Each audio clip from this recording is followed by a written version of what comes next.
नमस्कार, मैं प्रवीण गौतम और वीडियो में बात करेंगे वर्ल्ड इकोनॉमिक फोरम के मंच पर गीता गोपीनाथ ने मोदी सरकार में मंत्री अश्विनी वैष्णव को कैसे आईना दिखा दिया, या यूं कह सकते हैं पूरी मोदी सरकार को आईना दिखा दिया। और इस सब के बीच जब गीता गोपीनाथ खरी खरी सुना रही थी, आंकड़ों के साथ भारत में एक बड़ी हकीकत से रूबरू करा रही थी, तो कलीपुरी जो कि इंडिया टुडे ग्रुप की मालकिन है, और ये जो पूरी बातचीत थी इस विषय पर कि भारत कब तक तीसरी सबसे बड़ी अर्थव्यवस्था बन सकता है और क्या भविष्य में नंबर 1 इकोनॉमी भी बन सकता है दुनिया में। तो इस मुद्दे पर चर्चा हो रही थी, जिसमें अश्विनी वैष्णव हमारे मंत्री जी थे, कलीपुरी होस्ट कर रही थी, सुनील मित्तल थे और भी कुछ उद्योगपति थे। उनके साथ थी गीता गोपीनाथ जो कि इंडियन मूल की अमेरिकी अर्थशास्त्री हैं, IMF की पूर्व चीफ इकोनॉमिस्ट रह चुकी है और दुनिया की जानी मानी अर्थशास्त्री मानी जाती हैं। उन्होंने आखिरकार क्या कहा दो मुद्दों को लेकर, जहां कलीपुरी ने थोड़ा मंत्री जी को फजीहत से बचाया कि मंत्री जी से सवाल नहीं किया पलटकर। कायदा यह बनता था, होस्ट का काम होता है, अगर कोई एक्सपर्ट कोई मुद्दा उठाता है तो भारत सरकार का जो वहां पर प्रतिनिधित्व कर रहे हैं हमारे मंत्री जी अश्विनी वैष्णव जी, उनसे सवाल करना बनता था कि इतनी बड़ी बात कर रही हैं, इतना बड़ा चिंता का विषय है, तो आप इस पर क्या कर रहे हैं। यह सवाल नहीं किया गया, या यूं भी कह सकते हैं इस सवाल को जानबूझकर नहीं किया कलीपुरी ने, क्योंकि उन्हें भी पता था कि मंत्री जी के पास इस मुद्दे पर बोलने को कुछ नहीं है। पहले बात करते हैं किस मुद्दे पर सबसे पहले गीता गोपीनाथ ने आईना दिखाया मोदी सरकार को। स्किल इंडिया के बारे में बहुत बातें की गई। जब गीता गोपीनाथ से सवाल किया जाता है कि भारत की जो अर्थव्यवस्था है उसमें कौन सी चीजें बाधा बनी हुई हैं ज्यादा तेजी से आगे बढ़ने में, तो वहां पर कुछ बातों का जिक्र किया गीता गोपीनाथ ने। एक तो जमीन अधिग्रहण की बात की, लैंड एक्वायर की जाती, वो बड़ा मुश्किल प्रोसीजर होता है, इसे लेकर गीता गोपीनाथ कहते ये सबसे बड़ी रुकावट है। एक लेबर लॉ के बारे में बात की और एक बात की स्किल इंडिया के बारे में, जो लेबर की स्किल है उसके बारे में। और क्या कहा उन्होंने, गीता गोपीनाथ ने कहा कि लेबर मार्केट में लचीलापन बहुत जरूरी है और इसके ऊपर ह्यूमन कैपिटल यानी मानव संसाधन की स्किलिंग, कौशल विकास आता है। मुझे लगता है यह भी समाधान का एक बहुत महत्वपूर्ण हिस्सा है। बात सिर्फ ये नहीं कि कंपनियां नौकरियां पैदा नहीं कर रही हैं, बात यह है कि जो नौकरियां पैदा की जा रही हैं और भारत में लेबर फोर्स के पास जो स्किल है उनके बीच एक बड़ा मिसमैच है। इसीलिए शिक्षा के स्तर और स्किलिंग के मोर्चे पर काम करना बहुत ज्यादा क्रिटिकल है। तो यह गीता गोपीनाथ ने स्किल इंडिया को लेकर एक तरह से आईना दिखा दिया। करीब 10 साल हो चुके हैं स्किल इंडिया को, उसके बावजूद दुनिया के अर्थशास्त्री अगर ये कहते हैं कि भारत में बहुत बड़ा मिसमैच है, जो हमारी एजुकेशन है और जो उद्योग जगत को जिस तरह की स्किल चाहिए लेबर फोर्स में, उसके बीच बड़ा मिसमैच है, ये गीता गोपीनाथ का कहना है। इस सारे मुद्दे पर जब गीता गोपीनाथ ने अपनी बात रखी तो उसके बाद कलीपुरी क्या करती हैं, कलीपुरी मंत्री जी से भी सवाल लेती हैं, कहती हैं कि मंत्री जी आप इसमें कुछ ऐड ऑन करना चाहेंगे।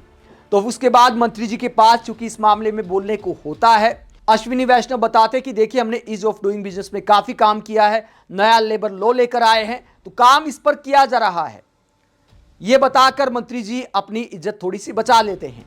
लेकिन दूसरा मुद्दा जिस पर गीता गोपीनाथ ने आंकड़ों के साथ सबसे बड़ा मुद्दा बताया, अमेरिका के टैरिफ से भी खतरनाक बताया, उस मुद्दे पर कोई सवाल नहीं किया जाता, क्योंकि उस मुद्दे पर मोदी सरकार के मंत्री के पास बोलने को कुछ है नहीं। भारत के सामने सबसे बड़ी चुनौती मानते हुए क्या कहते गीता गोपीनाथ, वो कहती अगर हम ईज ऑफ डूइंग बिजनेस की बात करें तो भारत अभी भी एक चुनौतीपूर्ण जगह है। मैं आपसे भी सुनना चाहूंगी कि आपको किन चुनौतियों का सामना करना पड़ता है। तो उन पुराने और बेकार पड़ चुके नियमों को हटाना जिन्होंने बिजनेस को पीछे रोक रखा है बेहद जरूरी है, लेकिन इसके साथ ही भारत में सुधारों का सिलसिला जारी रहना चाहिए। जैसे हमने जमीन और श्रम सुधारों पर बात की, एक ऐसा क्षेत्र जिसका जिक्र हम अक्सर बिजनेस डेवलपमेंट की चर्चा में नहीं करते हैं, और वो है पोल्यूशन। तो पोल्यूशन को सबसे बड़ा खतरा बताते हुए भारत की अर्थव्यवस्था का क्या कहती है गीता गोपीनाथ, वो कहती हैं प्रदूषण भारत के लिए एक बड़ी चुनौती है। अगर आप भारतीय अर्थव्यवस्था पर प्रदूषण के प्रभाव को देखें तो ये अब तक भारत पर लगाए गए किसी भी टैरिफ के प्रभाव से कहीं ज्यादा गंभीर और बड़ा है। यानी आजकल जो ट्रंप लगातार टैरिफ पर टैरिफ लगाए जा रहे हैं उससे भी खतरनाक बताती हैं गीता गोपीनाथ पोल्यूशन का प्रभाव। और कैसे बताती हैं, आगे वो लॉजिक देती हैं। वो कहती हैं अगर आप भारत की जीडीपी को होने वाले सालाना नुकसान को देखें तो यह सिर्फ आर्थिक गतिविधियों पर असर नहीं डालता, बल्कि इससे जान माल की भी भारी हानि होती है। वर्ल्ड बैंक की एक स्टडी के मुताबिक प्रदूषण की वजह से हर साल लगभग 17 लाख 1.7 मिलियन लोगों की जान जाती है। यह भारत में होने वाली कुल मौतों का 18% है। और इसका असर क्या होता है, गीता गोपीनाथ आगे समझाते हुए कहती हैं, यहां तक कि किसी अंतर्राष्ट्रीय निवेशक के नजरिए से देखें तो भारत में आकर काम शुरू करना चाहता है, अगर उसे वहां रहना पड़े, उसे लगे कि वहां का पर्यावरण उसकी सेहत के लिए ठीक नहीं है, तो यह बात उसे पीछे खींच लेती है। और उन करोड़ों भारतीयों की तो बात ही अलग है जो इस प्रदूषण के बीच रहने को मजबूर हैं। यानी गीता गोपीनाथ का कहना है कि दुनिया में बहुत सारे निवेशक हैं जो मान लीजिए भारत में पैसा लगाना भी चाहें, कोई कंपनी शुरुआत भी करना चाहें, तो उन्हें इस बात से डर लगता है कि भारत में जाकर रहना पड़ेगा, क्योंकि दूर से बिजनेस चलाने में तो बड़ी मुश्किल आती है। जाहिर सी बात है, जहां पर कोई पैसा लगाता है तो अपनी नजर के सामने सब कुछ देखना चाहता है। और भारत में जो पोल्यूशन के हालात है, ऐसे में दुनिया के बहुत सारे उद्योगपतियों को भी डर लगता है। गीता गोपीनाथ का बयान इसकी तरफ इशारा करता है। वो आगे क्या कहती हैं, इसलिए इस समस्या को युद्ध स्तर पर हल करना बेहद जरूरी है। डीरेगुलेशन के साथ साथ प्रदूषण को भी भारत का एक टॉप मिशन होना चाहिए। जी हां, मैं इसे डीरेगुलेशन के बराबर ही प्राथमिकता देती हूं।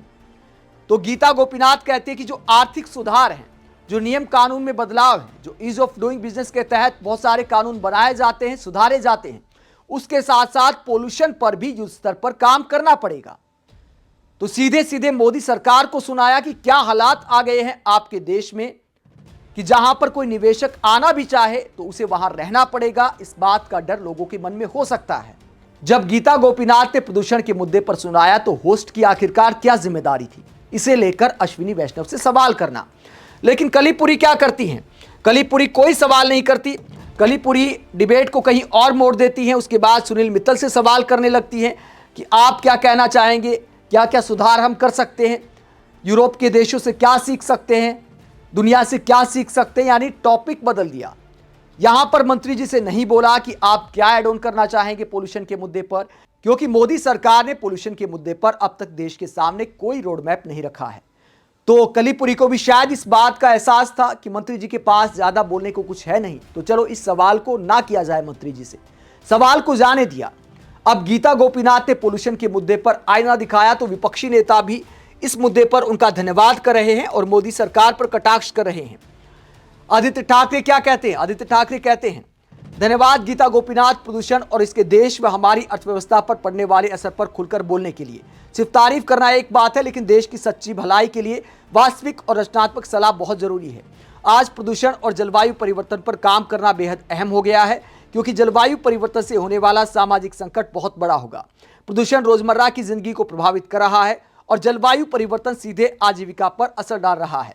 इसे नजरअंदाज करना सिर्फ एक बहुत बड़ा नुकसान होगा। तो आदित्य ठाकरे धन्यवाद करें गीता गोपीनाथ का। वही आम आदमी पार्टी की प्रवक्ता प्रियंका कक्कड़ ये वीडियो शेयर करते हुए कहती हैं, प्रदूषण सिर्फ स्वास्थ्य का नहीं, आर्थिक भविष्य का भी संकट है। तो अर्थव्यवस्था से लेकर प्रदूषण तक विपक्षी नेता कटाक्ष कर रहे हैं, लेकिन सवाल ये उठता है क्या मोदी सरकार गंभीर है। इस बार का जो संसद का सत्र था उसमें राहुल गांधी ने डिमांड की, विपक्षी नेताओं ने डिमांड की कि पोल्यूशन पर चर्चा की जाए, उसके समाधान पर बात की जाए। जो भी तमाम पार्टी में लोग हैं, जो देश के बेहतरीन दिमाग हैं, उनकी राय को सुना जाए, उसके बाद मोदी सरकार उसे इंप्लीमेंट करने का काम करे। लेकिन पोल्यूशन पर चर्चा नहीं हो पाई। पोल्यूशन पर चर्चा की मांग करते रहे विपक्षी सांसद, लेकिन सरकार ने नहीं सुनी। तो क्या सरकार इस मसले पर गंभीर है, जहां दुनिया के अर्थशास्त्री आईना दिखा रहे हैं कि अगर भारत के शहरों में ऐसे ही पोल्यूशन रहा तो दुनिया भर के निवेशक यहां आने से डरेंगे। आप इस पूरे मसले को लेकर क्या सोचते हैं, कमेंट बॉक्स में अपनी राय जरूर दें। साथ ही चैनल को सब्सक्राइब भी करें। नमस्कार।